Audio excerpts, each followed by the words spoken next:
ಸುಬ್ಬರಾಯ ದಾಸರು ಅಂತ ಹೇಳಿ ದೇವರಾಂತರ್ಗದಲ್ಲಿ ಪರಮಪ್ರಿಯ ಶ್ರೀ ಸುಬ್ಬರಾಯ ದಾಸರ ಮೊಮ್ಮಗಳ ಮೊಮ್ಮಗಳು ನಾನು. ಇದಾಗಿದೆ. ಎಷ್ಟು ಬೇಗ ಆಗೋಯ್ತು. ಕಬ್ಬಣದ ಬಾಣ್ಲಿ ಆಗಿರೋದ್ರಿಂದ ತುಂಬಾ ಚೆನ್ನಾಗಿ ಹೀಟ್ ರಿಟೇನ್ ಆಗತ್ತೆ. ಪುಡಿ ರೆಡಿ ಆಗಿದೆ. ಇದಕ್ಕೆ ಒಣಕೊಬ್ಬರಿ ನಾನು ಕೊನೆಯಲ್ಲಿ ಹಾಕಿ ರುಬ್ಬಿದೀನಿ ಒಂದ್ ರೌಂಡ್. ಇಲ್ಲಿ ಕಲ್ಲಿನ ಪಾತ್ರೆ, ಕಲ್ಮರ್ಗೆ ಅಂತಾರೆ ಇದಕ್ಕೆ. ಕಲ್ಮರ್ಗೆ ಇನ್ನೊಂದು ವಿಶೇಷತೆ ಏನಂದ್ರೆ ಹೆಲ್ತ್ ತುಂಬಾ ಒಳ್ಳೇದು. ಅರ್ಧದಷ್ಟು ಬೇಯೋ ಟೈಮಲ್ಲೇ ಹಾಕ್ಬೇಕು. ಹುಣಸೆ ಹುಳಿ ಜೊತೆನಲ್ಲೇ ಬೇಯ್ಬೇಕದು, ಅನ್ನ ಮತ್ತೆ ಬೇಳೆ. ನೋಡಿ ಹೆಂಗೆ ತಕ ಕುದೀತಾ ಇದೆ. ಅದು ಕಲ್ಲಿನ ಪಾತ್ರೆ ಅಂತಾರಲ್ಲ ಹಂಗೆ. ವೀಕ್ಷಕರೇ, ಇದೇ ಬಿಸಿಬೇಳೆ ಭಾತ್ ಆಗಿರೋದು, ಮುಂದೆ ಹೋಗಿ ಹೋಗಿ ತರಕಾರಿ ಭರಿತ ಆಗಿರೋದು. ಬಟ್ ಇದು ಒರಿಜಿನಲ್. ನೋಡಿ ಇವಾಗ ಇಲ್ಲಿರೋ ಹೀಟು ಇನ್ನು ಕುದಿಸ್ತಾನೆ ಇದೆ ಅದನ್ನ.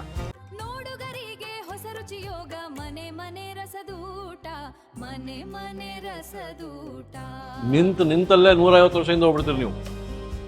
ಅವತ್ತಿನ ದೇವಸ್ಥಾನದ ಒಂದು ಪ್ರಸಾದ, ಅವತ್ತಿನ ಮನೆಗಳಲ್ಲಿ ಸಿಗುವ ರುಚಿ ಇವತ್ತು.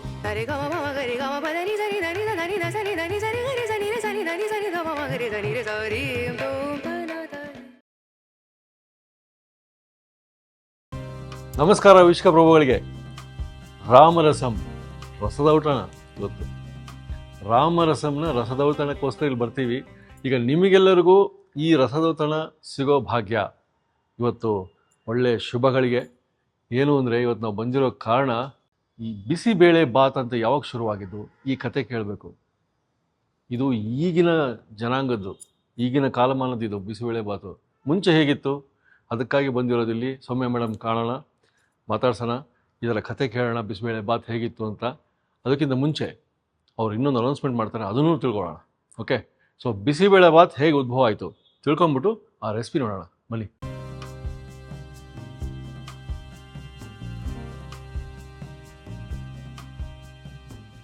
ನಮಸ್ಕಾರ ಮೇಡಮ್. ನಮಸ್ಕಾರ. ನಮಸ್ಕಾರ. ಇವತ್ತು ರಸದೌತಣ ವೀಕ್ಷಕರು ಕಾಯ್ತಾ ಇದ್ದಾರೆ ನಿಮ್ಮ ಆ ಒಂದು ಅನೌನ್ಸ್ಮೆಂಟ್ಗೆ. ಅದಕ್ಕಿಂತ ಮುಂಚೆ ನಮ್ಗೆ ಬೇಕಾಗಿರೋದು ಈ ಉದ್ಭವ ಆಗಿದ್ದು ಬಿಸಿಬೇಳೆ ಬಾತ್ ಕತೆ. ಬಿಸಿಬೇಳೆ ಬಾತ್ ಉದ್ಭವ ಆಗಿದ್ ಕತೆ ಅನ್ನೋದ್ಕಿಂತ ನನಗೆ ಗೊತ್ತಿರೋ ಹಿಸ್ಟ್ರಿ, ಬೇಳೆ ಬಾತ್ ಅನ್ನೋದು ಸ್ವಲ್ಪ ಹಿಂದಿಂದು ಒಂದು ಹೆಸರು. ಬಟ್ ಅದ್ರಗಿಂತ ಮುಂಚೆ ಬೇಳೆ ಅನ್ನ ಅಂತ ಕರಿತಾ ಇದ್ರು ಇದನ್ನ. ಪ್ರತ್ಯೇಕವಾಗಿ ಬೇಳೆ ಅನ್ನ ಅಂತ ಯಾಕೆ ಕರಿತಾ ಇದ್ರು ಅಂತಂದ್ರೆ ಇದರಲ್ಲಿ ತರಕಾರಿ ಇರ್ತಾ ಇರ್ಲಿಲ್ಲ. ತರಕಾರಿ ಇಲ್ದಲೆ ಬರೀ ಕಡ್ಲೆಕಾಯಿ ಹಾಕಿ ಬೇಳೆ ಅನ್ನ ಮಾಡುವಂತ ಒಂದು ಪ್ರತೀತಿ. ಅದಕ್ಕೆ ಸೆಪರೇಟ್ ಆಗಿ ಒಂದು ಮಸಾಲೆ ರುಬ್ಕೊಂಡು ಹಾಕೊಳ್ಳೋದು ಅಂತ ಒಂದು ಬೇರೆ ತರ ಒಂದು ರೆಸಿಪಿ, ಒಂದು ಡಿಶ್ ಇದು. ಹುಳಿ ಅನ್ನಕ್ಕೂ ಬಿಸಿಬೇಳೆ ಬಾತ್ಗೂ ವೆರಿ ಬಿಗ್ ಡಿಫ್ರೆನ್ಸ್ ಏನು ಅಂದ್ರೆ ಅದರಲ್ಲಿರೋ ಸ್ಪೈಸಸ್, ಚಕ್ಕೆ, ಲವಂಗ, ಮೊಗ್ಗು, ಮಸಾಲೆ ಪದಾರ್ಥಗಳು ಯಾವ್ದು ನಾವು ಅದನ್ನ ಎಕ್ಸ್ಟ್ರಾ ಹಾಕ್ತಿವೋ ಅದೇ ಡಿಫ್ರೆನ್ಶಿಯೇಟ್ಸ್ ಸಾಂಬಾರ್ ಅಂದ್ರೆ ಹುಳಿ ಮತ್ತು ಬಿಸಿಬೇಳೆ ಬಾತ್. ಬಿಸಿಬೇಳೆ ಬಾತ್ ಅನ್ನೋದು ಮತ್ತೆ ನೀವು ಕೇಳ್ದಂಗೆ ಇದು ಹೊಸದಾಗಿ ರೂಢಿಗೆ ಬಂದಿರೋ ಹೆಸರು. ಅದಕ್ಕೆ ಮುಂಚೆ ಬೇಳೆ ಬಾತು, ಅದ್ರಗಿಂತ ಮುಂಚೆ ಬೇಳೆ ಅನ್ನ, ಬಿಸಿಬೇಳೆ ಅನ್ನ ಅಂತ ಇತ್ತು. ಅದಕ್ಕೆ ಯಾಕೆ ಅದ ಹೆಸರು ಅಂದ್ರೆ ತರಕಾರಿ ಇಲ್ದಲೇ ಇರೋದು, ಜಾಸ್ತಿ ಬೇಳೆ ಪ್ರಮಾಣ ಮತ್ತೆ ಅಕ್ಕಿ ಪ್ರಮಾಣ ಸಮ, ಈ ರೀತಿಯಾಗಿ ಮಾಡ್ತಾ ಇದ್ದಿದ್ದೆ ನಾವು. ಆಮೇಲೆ ಒಟ್ಟಿಗೆ ಬೇಯ್ಬೇಕದು. ಇದಕ್ಕೆ ಈ ತರಕಾರಿ ಬಂದಿದ್ದು ಎಷ್ಟು ವರ್ಷ ಇರ್ಬೋದು ಹಿಂದೆ? ನಾವೆಲ್ಲ ಚಿಕ್ಕೋರ್ ಇದ್ದಾಗ ನಮ್ಮ ಮನೇಲಿ ಬಿಸಿಬೇಳೆ ಬಾತ್ ಮಾಡಿದಾಗ ನಮ್ಮ ಅಜ್ಜಿ ಬಿಸಿಬೇಳೆ ಬಾತ್ ಎಕ್ಸ್ಪರ್ಟ್. ಅವ್ರ ಅಜ್ಜಿಯಿಂದ ಕಲ್ತಿದ್ರಂತೆ. ನಾವೆಲ್ಲ ಚಿಕ್ಕೋರ್ ಇದ್ದಾಗ ಸ್ಕೂಲ್ ಇದ್ದಾಗ ಬರುವಾಗ ಮನೆಗ್ ಬಂದ್ರೆ ಬಿಸಿಬೇಳೆ ಬಾತ್ ಅಂದ್ರೆ ಅದ್ರಲ್ಲಿ ತರಕಾರಿ ಇಲ್ಲ, ಅದ್ರಲ್ಲಿ ಕಳೆಕಾಯಿ ಇರ್ತಾ ಇತ್ತು. ನಮ್ಗದು ಒಂದು attractive. But it is authentic recipe. ತರಕಾರಿ ಶುರುವಾಗಿದ್ದು ಒಂದು 25 ವರ್ಷ ಇರ್ಬೋದು. 30 years ಇಂದ ಮೇ ಬಿ. 30 ವರ್ಷ ಕೇಟರಿಂಗ್ ಅಂಡ್ ಈ ಅಡ್ಗೆ ಮಾಡೋರು ಪ್ರಾಬಬ್ಲಿ ಆ ಟೈಮ್ ಇಂದ ಶುರುವಾಯ್ತು ನಮ್ಮ ಪ್ರಕಾರ. ಸೊ ಇವತ್ತು ನಮಗೆ ಅವಕಾಶ, ಈ ಮೊದಲು ಹೇಗಿತ್ತು 150 ವರ್ಷ ಹಿಂದೆ ರುಚಿ ನೋಡೋ ಅವಕಾಶ, ನಿಮ್ಗೆ ರೆಸಿಪಿ ನೋಡೋ ಅವಕಾಶ. ನಮಗೂ ತುಂಬಾ ಖುಷಿ ನಮ್ಮ ಅಜ್ಜಿಯವ್ರ ಕಾಲದ್ದು ರೆಸಿಪಿನ ಎಲ್ಲರ ಜೊತೆ ಹಂಚ್ಕೊಳಕ್ಕೆ, ಎಲ್ಲರೂ ನೋಡ್ಲಿ ಇದನ್ನ ಅಂತ ಹೇಳಿ ತುಂಬಾ ಖುಷಿ. ತೋರಿಸ್ಬಿಡಿ. ಪುಡಿ ಹುರಿಯೋದ್ರಿಂದ ನಮ್ಗೆ ಬೇಕು. ಇದು ಬೇಕಾಗಿರೋ ಸಾಮಗ್ರಿ: 1 ಬಟ್ಲು ಧನಿಯಾ, ಅದರ ಅರ್ಧದಷ್ಟು ಕಡಲೆಬೇಳೆ, 1 ಸ್ಪೂನ್ ಅಷ್ಟು ಉದ್ದಿನಬೇಳೆ, ಅರ್ಧ ಸ್ಪೂನು ಮೆಂತ್ಯ, 1 ಕೈ ಹಿಡಿಯಷ್ಟು ಮೆಣಸಿನ್ಕಾಯಿ, 1 ಕೈ ಹಿಡಿಯಷ್ಟು ಕರಿಬೇವು, 2 ಇದ್ರಲ್ಲಿ ನಾನು ಇಷ್ಟು ಹಾಕಲ್ಲ ಇವಾಗ, ಸ್ವಲ್ಪ ಸುಮ್ಮನೆ ಹಿಂಗೆ ತಗೊಂಡಿದ್ದೀನಿ. ಇಷ್ಟು ಲವಂಗ ಮತ್ತೆ ಇಷ್ಟು ಚಕ್ಕೆ. ಕೊನೆಯಲ್ಲಿ ಒಣಕೊಬ್ಬರಿ ಹುರ್ಕೊಂಡು ಜೊತೆನಲ್ಲಿ ಅದನ್ನ ಮಿಕ್ಸಿ. 1 ಬಟ್ಲು ಕೊತ್ತಂಬರಿ ಬೀಜ. ಇವತ್ತು ನಾನು ಚಿಕ್ಕದು ಕಬ್ಬಣದ ಬುಟ್ಟಿ ತಗೊಂಡಿದ್ದೀನಿ. ಈಗ ನಿಮಗೂ ನಾವು ಥ್ಯಾಂಕ್ಸ್ ಹೇಳಬೇಕು. ನಾವು ತುಂಬಾ ದಿನದಿಂದ ನಮ್ಮನ್ನು ತುಂಬಾ ಜನ ಕೇಳ್ತಾ ಇದ್ರು, ನಾವು ಅದನ್ನ ಅಷ್ಟು ಗಮನಕ್ಕೆ ಕೊಟ್ಟಿರ್ಲಿಲ್ಲ. ಬಟ್ ಇವಾಗ ನಮಗೆ ವಾಟ್ಸ್ಆ್ಯಪ್ ಇಂದ, ಫೇಸ್ಬುಕ್ ಇಂದ, ಇನ್ಸ್ಟಾಗ್ರಾಮ್ ಇಂದ, ವೆಬ್ಸೈಟ್ ಇಂದ ಸಾಕಷ್ಟು ಜನ ನಮಗೆ ಆರ್ಡರ್ಸ್ ಕೊಡ್ತಾ ಇದ್ದಾರೆ. ಮತ್ತೆ ಬಲ್ಕ್ ಆರ್ಡರ್ಸ್ ನಾವು ಮುಂಚಿನೂ ಕಮರ್ಷಿಯಲ್ ಕಿಚನ್ಸ್ ಬಲ್ಕ್ ಆರ್ಡರ್ಸ್ ನಾವು ಕೊಡ್ತಾ ಇದೀವಿ. ಬಟ್ ಇವಾಗ ಎನ್ಕ್ವೈರೀಸ್ ಜಾಸ್ತಿ ಆಗಿದೆ. ಮನೆಯಲ್ಲೂ ರಾಮರಸಂ ಅಂತ ನಾವ್ ಏನು ಒಂದು ಇಂಟೆನ್ಷನ್ ಇಟ್ಕೊಂಡು ಒಂದು ಆಸೆ ಇಟ್ಕೊಂಡು ಇದನ್ನ ಶುರು ಮಾಡಿದ್ವಲ್ಲ, ಇವತ್ತು ಅದು ನಿಜವಾಗ್ಲೂ ಸೊ ಮನೆ ರಸದೂಟ ಆಗ್ತಾ ಇದೆ. ಆ ಪುಡಿಗಳ ಜೊತೆಲಿ ಮನೆಯಲ್ಲೂ ರಾಮರಸಂ ಅಲ್ದಲೆ ಇವಾಗ ನಾವು ರಾಮರಸಂ ರಸದೌತಣ ಅಂತ ಹೇಳಿ ನಾವು ಫುಡ್ ಆರ್ಡರ್ಸ್ ಕೂಡ ತೊಳಕ್ ಶುರು ಮಾಡ್ತಾ ಇದೀವಿ. ಪ್ರೀ ಆರ್ಡರ್ ಮಾಡ್ಬೇಕು, 3 ರಿಂದ 4 ದಿನದ ಮುಂಚೆ ನಮಗ್ ತಿಳಿಸ್ಬೇಕು. ನಮ್ ಫೋನ್ ಮಾಡಿದಾಗ ನಾವ್ ಇನ್ನು ಡೀಟೇಲ್ಸ್ ಎಲ್ಲ ಚೆನ್ನಾಗಿ ಎಲ್ಲರ ಜೊತೆ ಶೇರ್ ಮಾಡ್ಕೊಳ್ಬಹುದು. ಮಿನಿಮಮ್ ನಂಬರ್ ಆಫ್ ಪ್ಯಾಕ್ಸ್ ಅಂದ್ರೆ 20 ಜನ, 15 ರಿಂದ 20 ಜನ ಮಿನಿಮಮ್ ಇರಬೇಕು. ಆರ್ಡರ್ 50-100 ಜನ ತನಕನೂ ನಾವು ಮಾಡ್ತೀವಿ. ನಮ್ಮ ಸೌತ್ ಇಂಡಿಯನ್ ಸಾತ್ವಿಕ ಆಹಾರ, ಚಪಾತಿ, ಪಲ್ಯ, ಕೋಸಂಬರಿ, ಅನ್ನ, ಸಾರು, ಹುಳಿ, ಇವಾಗ ತೋರಿಸ್ತಾ ಇರೋ ಬಿಸಿಬೇಳೆ ಬಾತು, ವಾಂಗಿಬಾತ್. ರಸದೌತಣ ಅಂತ ನಮ್ ತಾಯಿ ಹೇಳಿದಾರೆ. ಯಾಕೆ ಅಂದ್ರೆ ಇದು ಔತಣ ಆಗ್ಬೇಕು, ಪ್ರತಿಯೊಬ್ಬರಿಗೂ ಅದು ಒಂದು ಮನೆಗೆ ಬಂದ್ರೆ ಅದು ಖುಷಿ ಸಿಗ್ಬೇಕು ಅವ್ರಿಗೆ ಅಂತ ಹೇಳಿ, ಬರೀ ಊಟ ಅಲ್ಲ ಇದು ಔತಣ ಆಗ್ಬೇಕು ಅಂತ ಹೇಳಿ ಅವ್ರಿಗೆ ಆಸೆ. ಆತರ ಇದಾಗಿದೆ.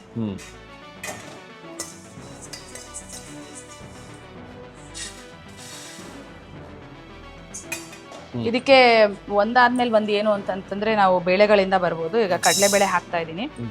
ಲೈಟ್ ಆಗಿ ಆಕ್ಚುಲಿ ಅದು ಒಂದ್ ಸ್ವಲ್ಪ ಹುರ್ದಂಗ್ ಇದೆ ಅದು ಆಲ್ರೆಡಿ. ಯಾಕಂದ್ರೆ ನಾವು ಕಂಟಿನ್ಯೂಸ್ ಪ್ರೊಡಕ್ಷನ್ ಇರ್ತೀವಲ್ಲ. ಇವಾಗ ಇದು ಡ್ರೈ ರೋಸ್ಟೇ ಮಾಡೋದು. ನಾನು ಎಣ್ಣೆ ಅಥವಾ ತುಪ್ಪ ಏನು ಹಾಕ್ತಾ ಇಲ್ಲ. ದಿವಾನ್ ಪೂರ್ಣಯ್ಯನವರು ಜಗನ್ನಾಥದಾಸರಿಗೆ ಪಲ್ಲಕ್ಕಿ ಮಾಡಿಸ್ಕೊಟ್ಟಿದ್ರು. ಪಲ್ಲಕ್ಕಿ ಜಗನ್ನಾಥ ದಾಸರು ಅಂತ ಹೇಳಿ ಒಬ್ರು ದಾಸರು, ದಾಸ ಚತುಷ್ಟಯರಲ್ಲಿ ಒಬ್ರು. ಅವರು ಮಹಾನ್ ವಿದ್ವಾಂಸರು, ಪಂಡಿತರು ಹಾಗೂ ದಾಸರು. ಅವರು ರಂಗೋಲಿ ದಾಸರು ಅಂತ ಕೂಡ ಹೆಸರು ಅವ್ರಿಗೆ. Because he was an expert in rangoli. Jagannatha ದಾಸರು ಈಗ ಅವ್ರು ಬರೋ ಆರಾಧನೆ ಬರತ್ತೆ. ಈಗ 20ನೇ ತಾರೀಕು ಅವ್ರ ಆರಾಧನೆ. ಅವ್ರು ಇಲ್ಲಿ ಮೈಸೂರಲ್ಲಿ ರಂಗೋಲಿ ಕಾಂಪಿಟೇಷನ್ ನಡೆಸೋರಂತೆ ಆಸ್ಥಾನದಲ್ಲಿ. ಸರಿ, ಆ ಕಡೆ ಹೊರಗಡೆ ಎಲ್ಲ ಬೀದಿನಲ್ಲೆಲ್ಲ ಹಾಕೋದು, ರಂಗೋಲಿ ಹಾಕೋದು. ಇವರು ರಂಗನಾಥನ್ ಬಿಡಿಸಿದ್ದಾರೆ, ಶ್ರೀರಂಗಪಟ್ಟಣದ ರಂಗನಾಥನ್ ಬಿಡಿಸಿದ್ದಾರೆ ಜಗನ್ನಾಥ ದಾಸರು. ದಿವಾನ್ ಪೂರ್ಣಯ್ಯನವ್ರು ಬಂದು ಇನ್ಸ್ಪೆಕ್ಟ್ ಮಾಡ್ತಾರಲ್ಲ, ಯಾರ್ಯಾರು ಹೆಂಗ್ ಬಿಡಿಸ್ತಾ ಇದಾರೆ, ಹೆಂಗ್ ಹಾಕಿದಾರೆ ಅಂತ ಎಲ್ಲ ಆಯ್ತಂತೆ. ಇವ್ರು ಬಂದ್ರಂತೆ ನೋಡಕ್ಕೆ. ಶ್ರೀರಂಗಪಟ್ಟಣದ ರಂಗನಾಥನ್ಗೆ ಕಿರೀಟನೇ ಹಾಕಿಲ್ವಲ್ಲ ನೀವು ಅಂತ ಕೇಳಿದ್ರಂತೆ. ಅವಾಗ ದಾಸರು ಹೇಳ್ತಾರೆ, ಅವನು ಅಲ್ಲಿ ಹಾಕೊಂಡಿಲ್ಲ ಅಂದ್ರೆ ನಾನು ಇಲ್ಲಿ ಹೆಂಗ್ ಹಾಕ್ಲಿ ಅಂತ. ಅಂದ್ರೆ ಅಲ್ಲಿ ಅವನು ಇವತ್ತು ದೇವಸ್ಥಾನದಲ್ಲಿ ಹಾಕಿಲ್ಲ ಅಂತ. ತಕ್ಷಣ ಇವರು ಭಟ್ರು ಇರ್ತಾರಲ್ಲ, ಕುದುರೆ ಮೇಲೆ ಕಳಿಸಿದ್ರಂತೆ, ಹೋಗಿ ನೋಡ್ಕೊಂಬ ರಂಗನಾಥ ಕಿರೀಟ ಹಾಕಿದಾರ ಇಲ್ವಾ ಅಂತ. ಸರಿ, ಇದಾಗಿದೆ, ಇವಾಗ ತೆಗಿತೀನಿ. ಅದಾದ್ಮೇಲೆ ಹೋಗಿ ಭಟ್ರು ಹೋಗಿ ನೋಡ್ಕೊಂಡ್ ಬಂದ್ರಂತೆ, ಕುದುರೆ ಮೇಲೆ ಹೋಗಿ ನೋಡ್ಕೊಂಡ್ ಬಂದ್ರೆ ಅವತ್ತಿನ ದಿನ ಕಿರೀಟನ ಏರಿಸುವಾಗ ಪರಮಾತ್ಮನಿಗೆ ಅದರಲ್ಲಿ ಒಂದು ಜ್ಯುವೆಲ್, ಒಂದು ರತ್ನ ಇರತ್ತಲ್ಲ, ಅದು ಬಿದ್ದೋಗಿತ್ತು. ಬಿದ್ದೋಗಿರೋದು ಭಿನ್ನ ಆಗಿರೋದು ಹಾಕಂಗಿಲ್ಲ ದೇವ್ರಿಗೆ. ತಕ್ಷಣ ಅಲ್ಲಿರೋ ಆಚಾರ್ಯರು, ಪೂಜೆ ಮಾಡೋರು ಯಾರು ಅರ್ಚಕರು ಇರ್ತಾರೆ, ಅವ್ರು ಅದನ್ನ ರಿಪೇರಿಗೆ ಕಳಿಸಿರೋದು. ಅವತ್ತಿನ ದಿನ ರಂಗನಾಥನ್ ಕಿರೀಟ ಹಾಕಿರ್ಲಿಲ್ಲ. ಅದನ್ನ ಕಂಡು ಇವ್ರಿಗೆ ತುಂಬಾ ರೋಮಾಂಚನ ಆಗಿ, ಇವರು ತುಂಬಾ ದೊಡ್ಡ ಜ್ಞಾನಿಗಳು ಇವರು ಅಂತ ಹೇಳಿ ಅವ್ರನ್ನ ಪಲ್ಲಕ್ಕಿ ಉತ್ಸವ ಮಾಡಿ ಅವ್ರಿಗೆ ಮೆರವಣಿಗೆ ಮಾಡಿಸಿ ಅವ್ರಿಗೆ ಅಂತಾನೆ ಒಂದು ಪಲ್ಲಕ್ಕಿನ ಕಟ್ಸದ್ರಂತೆ. ಇವತ್ತಿಗೂ ಮಾನ್ವಿನಲ್ಲಿ ಆ ಪಲ್ಲಕ್ಕಿ ನಾವು ನೋಡ್ಬೋದು. ಮಾನ್ವಿ ರಾಯಚೂರ್ ಪಕ್ಕ, ಮಂತ್ರಾಲಯದ ಪಕ್ಕ. ಹೌದೌದು, ಸಿಂಧನೂರು ಮಾನ್ವಿ. ಹೌದು, ಇದು ಉದ್ದಿನ ಬೇಳೆ. ಎಷ್ಟಿದೆ ಇದು? ಒಂದು ದೊಡ್ಡ ಸ್ಪೂನು. ಈ ತರ ನಮ್ಗೆ ಈ ಕಡೆ ನಮ್ದು ದಾಸರ ವಂಶ. ಎಲ್ಲಿ ನಮ್ಮ ತಂದೆ ಕಡೆ ಸುಬ್ಬರಾಯ ದಾಸರು ಅಂತ ಹೇಳಿ ದೇವರಾಂತರ್ಗದಲ್ಲಿ ಪರಮಪ್ರಿಯ ಶ್ರೀ ಸುಬ್ಬರಾಯ ದಾಸರ ಮೊಮ್ಮಗಳು ನಾನು. ಈಗ ಇವಾಗಿರೋ ನರಸಿಂಹದೇವ್ರ ದೇವಸ್ಥಾನ ಏನಿದೆ ದೇವರಾಂತರ್ಗದಲ್ಲಿ, ಪಕ್ಕದಲ್ಲೇ ದಾಸಕೂಟ ಅಂತ ಇದೆ. ಅದು ನಮ್ಮ ಮನೆ, ನಮ್ಮ ಅಜ್ಜಿ ಮನೆ. ನಾನು ತುಂಬಾ ಸಣ್ಣ ಮಗು ಇದ್ದಾಗ ನಾನು ಅಲ್ಲಿ ಬೆಳೆದಿರೋ ಮನೆ ಅದು. ತಾಯಿ ಮನೆ ಕಡೆಯಿಂದ ದಿವಾನ್ ಪೂರ್ಣಯ್ಯನವರ ಒಂದು ಬ್ಲಡ್ ಲೈನು. ಈ ಕಡೆ ವಿಜಯದಾಸರು ಮತ್ತೆ ಜಗನ್ನಾಥ ದಾಸರ ಒಂದು ಕನೆಕ್ಷನ್ ನಮ್ಮ ತಾತ ಅವ್ರ ನಮ್ಮ ತಂದೆ ಕಡೆಯಿಂದ. ಜ್ಞಾನಮಯ ವಿಠಲ ಅಂತ ಹೇಳಿ ಅವ್ರಿಗೆ ಅಂಕಿತ. ನೋಡಿ, ಮಾಡ್ತಾ ಮಾಡ್ತಾ ಕಥೆಗಳು ಬರ್ತಾ ಇದೆ. ಉದ್ದಿನ ಬೇಳೆ ಆಯ್ತಲ್ಲ? ಉದ್ದಿನ ಬೇಳೆ ಆಯ್ತು. ಹಿಂಗೆ ತುಂಬಾ ಘಮ. ಉದ್ದಿನ ಬೇಳೆ ಹುರಿತಾ ಇದ್ರೆ ತುಂಬಾ ಒಳ್ಳೆ ಘಮ. ಇವನ್ನೆಲ್ಲ ಒಟ್ಟಿಗೆನೆ ಹಾಕೊಳ್ಳೋದು. ಈಗ ಇದಕ್ಕೆ ಮೆಂತ್ಯ, ಮೆಂತ್ಯ ಒಂದು, ಇವಾಗ ಉದ್ದಿನ ಬೇಳೆ ಒಂದ್ ದೊಡ್ಡ ಸ್ಪೂನ್ ಅಂದ್ರೆ ಮೆಂತ್ಯ ಅದರ ಅರ್ಧ. ಒಂದ್ ನಿಮಿಷ ಹೇಳ್ಬಿಟ್ಟು ಹಾಕಿ ಆಯ್ತು ಅಂತ. ಇದಾಯ್ತು. ಮೆಣಸಿನ್ಕಾಯಿ ಹಾಕೋತಾ ಇದೀನಿ. ಒಂದು ದೊಡ್ಡ ಹಿಡಿ ಮೆಣಸಿನ್ಕಾಯಿ. ಒಳ್ಳೆ ಬ್ಯಾಡಗಿ ಮಾತ್ರ ಯೂಸ್ ಮಾಡಿ. ಬ್ಯಾಡಗಿ ಮಾತ್ರನೇ, ನಾವು ವೆರಿ ಸ್ಟ್ರಿಕ್ಟ್ಲಿ ಬ್ಯಾಡಗಿ ಮಾತ್ರ. ಇದಾಗಿದೆ. ಎಷ್ಟು ಬೇಗ ಆಗೋಯ್ತು, ಕಬ್ಬಣದ ಬಾಣ್ಲಿ ಆಗಿರೋದ್ರಿಂದ ತುಂಬಾ ಚೆನ್ನಾಗಿ ಹೀಟ್ ರಿಟೇನ್ ಆಗತ್ತೆ. ಈಗ ಇದಕ್ಕೆ ಚಕ್ಕೆ ಲವಂಗ ಹಾಕೊಳ್ಳೋಣ. ನಾನು ಇಷ್ಟು ಚಕ್ಕೆ, ಒಂದು 5 ರಿಂದ 6 ಲವಂಗ ಹಾಕೋತಾ ಇದ್ದೀನಿ. ನೀವು ಲವಂಗ ಮತ್ತೆ ಇದ್ರದ್ದು ಘಮ ಬರದೇ ವಿತೌಟ್ ಎಣ್ಣೆ ನೋಡಿ. ಇವಾಗ ನಿಮ್ಗೆ ಆಕ್ಚುಲಿ ಇದು ವಾಸನೆ ಒಳ್ಳೆ ಘಮ ಬರುತ್ತೆ. ಇದು ಆಗಿದೆ. ನಿಮ್ಗೆ ಸ್ವೀಟಿಶ್ ಸ್ಮೆಲ್ ಬರ್ತಾ ಇರ್ಬೇಕು ಇವಾಗ ಒಂಥರ. ಈಗ ಕರಿಬೇವು, ಇದನ್ನ ಇದ್ರಲ್ಲೇ ಹಂಗೆ ಬಿಟ್ಬಿಡೋಣ. ಅದು ಒಂಥರ 1-2 ನಿಮಿಷಕ್ಕೆ ಅದು ಚೆನ್ನಾಗಿ ಗರಿಗರಿ ಆಗ್ಬಿಡುತ್ತೆ. ಇದಾಗಿದೆ.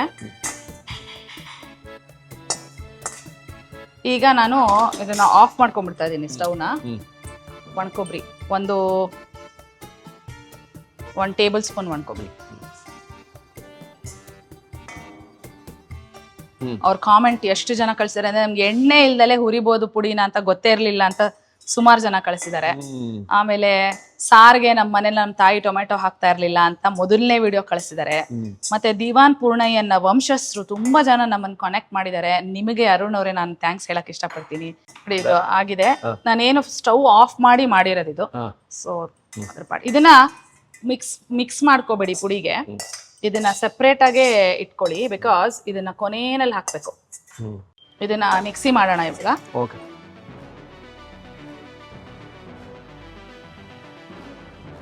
ಪುಡಿ ರೆಡಿ ಆಗಿದೆ. ಇದಕ್ಕೆ ಒಣಕೊಬ್ಬರಿ ನಾನು ಕೊನೆಯಲ್ಲಿ ಹಾಕಿ ರುಬ್ಬಿದೀನಿ. ಇಲ್ಲೆಲ್ಲ ಅಕ್ಕಿ ಬೇಳೆ ಇಟ್ಕೊಂಡಿದ್ದೀರಾ? ಹೌದು. ಏನೇನ್ ಬೇಕು ಅಂದ್ರೆ 1:1, 1 ಅಕ್ಕಿ 1 ಬೇಳೆ, ಒಂದು ಸಣ್ಣ ಬಟ್ಲಷ್ಟು ಕಳೆಕಾಯಿ, ರುಚಿಗೆ ತಕ್ಕಷ್ಟು ಉಪ್ಪು, ಹುಣಸೆ ಹುಳಿ. ಇದಕ್ಕೆ ಬೆಲ್ಲ ಹಾಕಲ್ಲ. ಮತ್ತೆ ಚೆನ್ನಾಗಿ ಕರಿಬೇವು ತೊಳ್ಕೊಳ್ತಾ ಇದೀನಿ. ಇದು ಮತ್ತೆ ಇದನ್ನ ಚೆನ್ನಾಗಿ ತೊಳ್ಕೊಂಡು, ಇವತ್ತು ಹಳೇ ಕಾಲದ ಶೈಲಿನಲ್ಲಿ ಹೆಂಗ್ ಅಡುಗೆ ಮಾಡ್ತಾ ಇತ್ತು ಅಂತ ಪಾತ್ರೆಯಿಂದ ಹಿಡಿದು ಬೇರೆ ಪಾತ್ರೆಯಲ್ಲಿ ತೋರಿಸ್ತೀನಿ. ಇದು ಬೇಳೆ ಮತ್ತೆ ಅಕ್ಕಿ ತೊಳೆದು ಚೆನ್ನಾಗಿ 3-4 ಸತಿ ತಂದಿಟ್ಕೊಂಡಿರೋದು. ಇವಾಗ ನಾವು ಇಲ್ಲಿ ಕಲ್ಲಿನ ಪಾತ್ರೆ, ಕಲ್ಮರ್ಗೆ ಅಂತಾರೆ ಇದಕ್ಕೆ. ಕಲ್ಮರ್ಗೆ ಬೇಳೆ ಅನ್ನ. ಹೌದು, ಕಲ್ಮರ್ಗೆಯಲ್ಲಿ ಬೇಳೆ ಅನ್ನ, ಬಿಸಿ ಬೇಳೆ ಅನ್ನ, ಬಿಸಿಬೇಳೆ ಅನ್ನ. ಈಗ ನೀರ್ ಒಂಚೂರು ಕುದಿ. ಇವಾಗ ಇದು ಬಿಸಿ ಆಗಿದೆ ನೋಡಿ, ಸ್ವಲ್ಪ ಹಬೆ ಬರ್ತಾ ಇದೆ. ಇದಕ್ಕೆ ತೊಳೆದಿಟ್ಕೊಂಡಿರೋ ಅಕ್ಕಿ ಮತ್ತೆ ಬೇಳೆನ ಇದಕ್ಕೆ ಹಾಕೋಣ.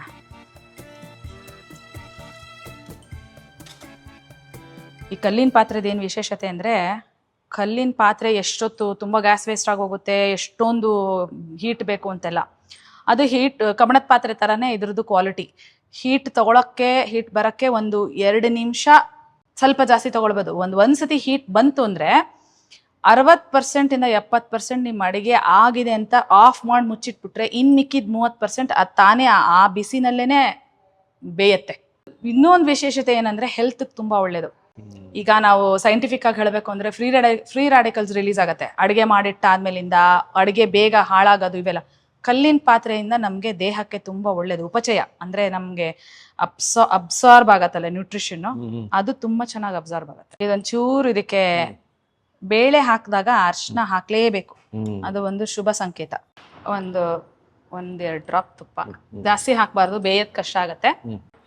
ಹೇಳಿದ್ರಲ್ಲ ಆಗ್ಲೇ, ಬಂಡೆ ಹೀಟು, ಕಲ್ಲಿನ ಬಂಡೆ ನಮ್ಮ ಕಡೆ ಅಂದ್ರೆ ಕಂಪ್ಲಿ, ಗಂಗಾವತಿ, ಹೊಸಪೇಟೆ, ಹಂಪಿ, ಈ ಹಳ್ಳಿಗಳು ಗುಡ್ಡಗಳ, ಕಲ್ಲು ಬಂಡೆಗಳ ಗುಡ್ಡಗಳ ಮಧ್ಯೆ ಇದ್ವು ಹಳ್ಳಿಗಳು. ಬೆಳಗಿನ ಬಿಸಿಲು ರಾತ್ರಿಗೆ ಶಾಕ್ ಆಗಿ ಬರ್ತಿತ್ತು. ಯಾಕೆ ಅಂದ್ರೆ ಬಂಡೆ ಅಬ್ಸರ್ವ್ ಮಾಡಿದ ಹೀಟ್ ಬಿಡ್ತಾ ಇತ್ತು ನೋಡಿ. ಬನ್ನಿ ಹೆಂಗೆ ಎಷ್ಟು ಬೇಗ ಕುದಿಯತ್ತೆ. ಇವಾಗ ಇಲ್ಲಿ ನಿಂತಂಗೆನೆ ನಾವು 1-2 ನಿಮಿಷ ಕೂಡ ಆಗಿಲ್ಲ. ಕರೆಕ್ಟ್. ನೀರ್ ಕುದೀತಾ ಇದೆ. ಇದನ್ನ ಮುಚ್ಚಿಟ್ಟು ಬೇಯಿಸ್ಬೇಕು. ಆಮೇಲೆ ಇದೊಂದು ಅರ್ಧ ಬೆಂದಿದೆ ಅನ್ನೋ ಅಷ್ಟೊತ್ತಿಗೆ ಹುಣಸೆ ಹುಳಿ ಹಾಕ್ಬೇಕು. ಯೂಶಲಿ ನಾವು ಎಲ್ಲಾ ಏನು ಬೇಯಲ್ಲ ಅಂತ ಹೇಳಿ ಹುಣಸೆ ಹುಳಿ ಕೊನೆಯಲ್ಲಿ ಹಾಕ್ತಿವಿ.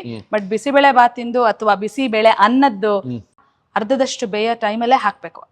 ಹುಣಸೆ ಹುಳಿ ಜೊತೆನಲ್ಲೇ ಬೇಯ್ಬೇಕದು, ಅನ್ನ ಮತ್ತೆ ಬೇಳೆ. ಹುಳಿಯನ್ನ ಅಂತ ಹೇಳ್ಬೋದಾ? ಬಿಸಿಬೇಳೆ ಹುಳಿಯನ್ನ. ಆಮೇಲೆ ಇವಾಗ ನಾನು ತಗೊಂಡಿರೋ ಈ ಟೈಮಲ್ಲಿ, ಇಷ್ಟೊತ್ತಲ್ಲಿ ನಾವು ಇದಕ್ಕೆ ನೀರ್ ಹಾಕೊಳ್ಳೋಣ. ಇದಕ್ಕೆ ನೀರಲ್ಲಿ ಒಂದು ಸ್ವಲ್ಪ ನೆನೆಸಿಟ್ಕೊಂಡು ಇನ್ನೊಂದು 5 ನಿಮಿಷಕ್ಕೆ ಅದನ್ನ ಆಡ್ ಮಾಡೋಣ. ನೋಡಿ ಹೆಂಗೆ ತಕ್ಕ ಕುದೀತಾ ಇದೆ. ಅದು ಕಲ್ಲಿನ ಪಾತ್ರೆ ಅಂತಾರಲ್ಲ ಹಂಗೆ. ನಾನು ಇದು ಯಾವುದೇ ಒಂದು ನಮ್ಮ ಅಲ್ಯೂಮಿನಿಯಂ ಆಗಲಿ ಸ್ಟೀಲ್ ಪಾತ್ರೆ ನೋಡೇ ಇಲ್ಲ. ಪ್ರತಿಯೊಂದು ಅಗಳುಗಳು ಒಳ್ಳೆ ಜೀವಂತ ಆಗ್ಬಿಟ್ಟವೆ. ನೋಡಿ ಒಂದು ಅರ್ಧದಷ್ಟು ಈ ಸ್ಟೇಜಿಗೆ ಬಂದಿದೆ. ಅವಾಗ ನಾವು ಇವಾಗ ಒಂದು ಸ್ವಲ್ಪ ಕರಿಬೇವು ಮತ್ತೆ ಈ ಕಡಲೆಕಾಳು ಈ ಥರ ಇಷ್ಟನೇ ಅಂದರೆ ಸಾಕು. 10 ನಿಮಿಷ ಈ ಟೈಮಲ್ಲಿ ಹಾಕಿ ನಾನು ತಗೊಂಡಿರೋದು ಒಂದು ಸಣ್ಣ ಬಟ್ಲು. ಬೇಕಂದ್ರೆ ಅದ್ ನೆಂದಾಗ ನೋಡಿ ಸ್ವಲ್ಪ ದಪ್ಪ ಆಗತ್ತೆ, ಚೆನ್ನಾಗಿರುತ್ತೆ. ತರಕಾರಿ ಎಲ್ಲ ಏನಿರಲ್ವಲ್ಲ ಚೆನ್ನಾಗಿರತ್ತೆ. ಓ ಎಸ್, ತುಂಬಾ ಚೆನ್ನಾಗಿರತ್ತೆ. ಹುಣಸೆ ಹುಳಿ ಇದೇ ಟೈಮಲ್ಲೇ ಹಾಕೋದು. ಹುಣಸೆ ಹುಳಿ ಚೆನ್ನಾಗಿ ಹಿಡ್ಸತ್ತೆ ಇದಕ್ಕೆ. ಇಂಥ ಟೈಮಲ್ಲಿ ಜೊತೆಯಲ್ಲೇ ಬೇಯಬೇಕು. ಟೈಮ್ ತಗೊಳತ್ತೆ. ಈ ತರ ಅಡ್ಗೆ ಮಾಡಕ್ಕೆ ಟೈಮ್ ಇಲ್ಲ, ಪೇಶನ್ಸ್ ಇಲ್ಲ, ಮತ್ತೆ ಹಲವಾರು ಕಾರಣಗಳು ಮಾಡಕ್ ಆಗಲ್ಲ ಅನ್ನೋರು ಬೇಜಾರ್ ಪಟ್ಕೊಳ್ಳೋದೇನಿಲ್ಲ. ಈ ಟೈಮಲ್ಲಿ ನೀವು ಇದೇ ತರ ಕುಕ್ಕರಲ್ಲಿ ಮಾಡಿ, ಅಂದ್ರೆ ನೀವು 1 ಲೋಟ ಅಕ್ಕಿ 1 ಲೋಟ ಬೇಳೆ ತಗೊಂಡ್ರೆ ಒಟ್ಟು 4.5 ಲೋಟದಷ್ಟು ನೀರ್ ಬೇಕು. ಹಾಕಿ ಕುಕ್ಕರ್ ಕುಗ್ಸಿ. ನೋಡಿ ಒಂದು ಆಲ್ಮೋಸ್ಟ್ ಒಂದು 70% ಕುಕ್ ಆಗಿದೆ. ಇದಕ್ಕೆ ನಾವು ಇವಾಗ ಫ್ರೆಶ್ ಆಗಿರೋ ಬಿಸಿ ಬೇಳೆ ಪುಳಿಯನ್ನ ಬಿಸಿ ಬೇಳೆ ಅನ್ನ. ವೀಕ್ಷಕರೇ, ಇದೇ ಬಿಸಿಬೇಳೆ ಭಾತ್ ಆಗಿರೋದು, ಮುಂದೆ ಹೋಗಿ ತರಕಾರಿ ಭರಿತ ಆಗಿರೋದು. ಬಟ್ ಇದು ಒರಿಜಿನಲ್. ಇದು ಇವಾಗ ನೋಡಿ ನಾನು ಇಂದು ಟೀಪ್ ತಗೊಂಡಿದ್ದೀನಿ, 2 ಹಾಕಿದ್ದೀನಿ ಆಲ್ರೆಡಿ. ಇದಕ್ಕೆ ನಾವು ಒಟ್ಟು 4 ಸ್ಪೂನ್ ಹಾಕೊಳ್ಳೋಣ. ಇವಾಗ ಇದು ಏನಿಲ್ಲ ಅಂದ್ರೆ ಇನ್ನೊಂದು 20 ನಿಮಿಷ ಕುದಿಬೇಕು. ಉಪ್ಪನ್ನ ಈ ಟೈಮಲ್ಲಿ ಹಾಕೊಳ್ಬಹುದು. ಎಲ್ಲ ಅಂದ್ರೆ ಎಲ್ಲಾ ಪೂರ್ತಿ ಬೆಂದಾದ್ಮೇಲೆ ಕೂಡ ಹಾಕೋಬಹುದು. ನಾನು ಕಲ್ಲು ಬಿಟ್ಕೊಂಡಿದ್ದೀನಿ. ನಾನು ಏನ್ ಮಾಡ್ತೀನಿ ನಮ್ಮ ಶೈಲಿಲಿ ಮಾಡೋದು, ಅರ್ಧದಷ್ಟು ಉಪ್ಪು ಅಂದ್ರೆ ಇಷ್ಟು ತಗೋತೀನಿ. ಈ ತರ 2 ಸತಿ ಹಾಕ್ಬೇಕು ಇದಕ್ಕೆ. ನಾನು ಇಷ್ಟು ಉಪ್ಪು ಆಲ್ರೆಡಿ ಹಾಕ್ಬಿಟ್ಟಿದ್ದೀನಿ ಇದಕ್ಕೆ. ಮತ್ತೆ ಒಗ್ಗರಣೆ ಹಾಕೋಕ್ ಮುಂಚೆ ಇನ್ನೊಂದ್ಸಲ ಉಪ್ಪು ಹಾಕಿ ಆಮೇಲೆ ಒಗ್ಗರಣೆ. ಈ ಬೇಯ್ತಾ ಇರೋ ಬೇಳೆ ನೀರ್ ಇರುತ್ತಲ್ಲ, ಇದನ್ನೇ ಒಂಚೂರು ಹಿಂಗ್ ತೆಗ್ದಿಟ್ಕೊಳ್ಳಿ ಒಂದ್ ಬಟ್ಲಲ್ಲಿ. ಅದು ಆರತ್ತೆ. ಹಿಂಗೆ ಒಂದ್ ಬಟ್ಲಲ್ಲಿ ಈ ತರ ತೆಗ್ದಿಟ್ಕೊಂಡು ಇದು ಆರತ್ತೆ ಸ್ವಲ್ಪ. ಅದಕ್ಕೆ ಇದನ್ನ ಹಿಂಗ್ ಒಂಚೂರು ಹಿಂಗ್ ನೋಡಿ, ಹಿಂಗೊಂದ್ ಚೂರೇ ಇದನ್ನ ಹಿಂಗ್ ಮಿಕ್ಸ್ ಮಾಡ್ಕೊಂಡು ಇದನ್ನ ಹಿಂಗೂ ಮಾಡ್ಬೋದು. ಇವಾಗ ಇದಕ್ಕೆ ಇನ್ನೊಂದು 10 ನಿಮಿಷ ಅರ್ಧ ಮುಚ್ಚಿಡ್ಬೇಕು. ಈಗ ನಾನು ಈ ತರ ಹಿಂಗ್ ಮುಚ್ಚಿಡ್ತಾ ಇದ್ದೀನಿ.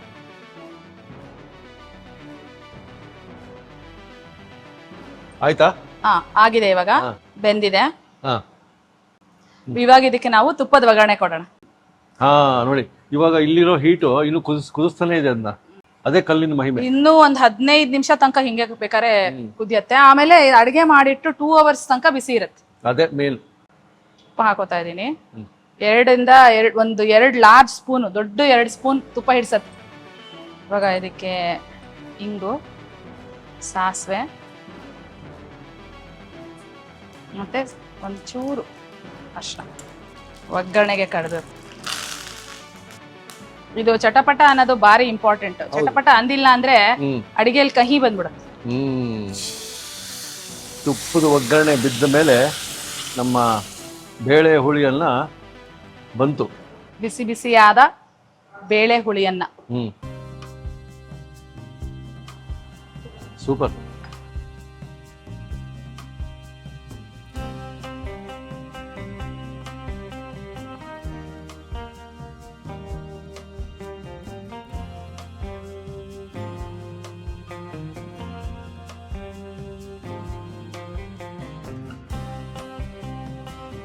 ಸೂಪರ್. 150 ವರ್ಷ ಇಷ್ಟು ಹಳೆಯ ಒಂದು ಬೇಳೆ ಹುಳಿಯನ್ನ ಸಿಗುತ್ತೆ ಅಂತ ನಾನು ಅನ್ಕೊಂಡೇ ಇಲ್ಲ. ಇವತ್ತು ಬೆಳಿಗ್ಗೆ ಎದ್ದಾಗ ಮೇಡಮ್ ಇಲ್ಲಿ ಬಂದ್ಮೇಲೆ ನಮಗೆ ಅದನ್ನ ಪರಿಚಯ ಮಾಡಿಸಿದ್ದು. ಅವರ ಅಜ್ಜಿಯವರು ಇದನ್ನೆಲ್ಲ ಕಲ್ತಿದ್ದು.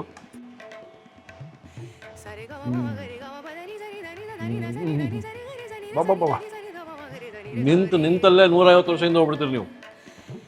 ಅವತ್ತಿನ ದೇವಸ್ಥಾನದ ಒಂದು ಪ್ರಸಾದ, ಅವತ್ತಿನ ಮನೆಗಳಲ್ಲಿ ಸಿಗುವ ರುಚಿ ಇವತ್ತು. ಎಷ್ಟು ಥ್ಯಾಂಕ್ಸ್ ಹೇಳಿದ್ರು ಸಾಲದು. ರಾಮರಸಂ ರಸದೌತಣ, ಈ ಥರದ ಅಡುಗೆ ನಿಮಗೆ ಮನೆಗೆ ಬರುತ್ತೆ. ತರಿಸ್ಕೋಬೋದು ನೀವು. ನಂಬರ್ ಕೊಟ್ಟಿದ್ದಾರೆ, ಮಾತಾಡಿ.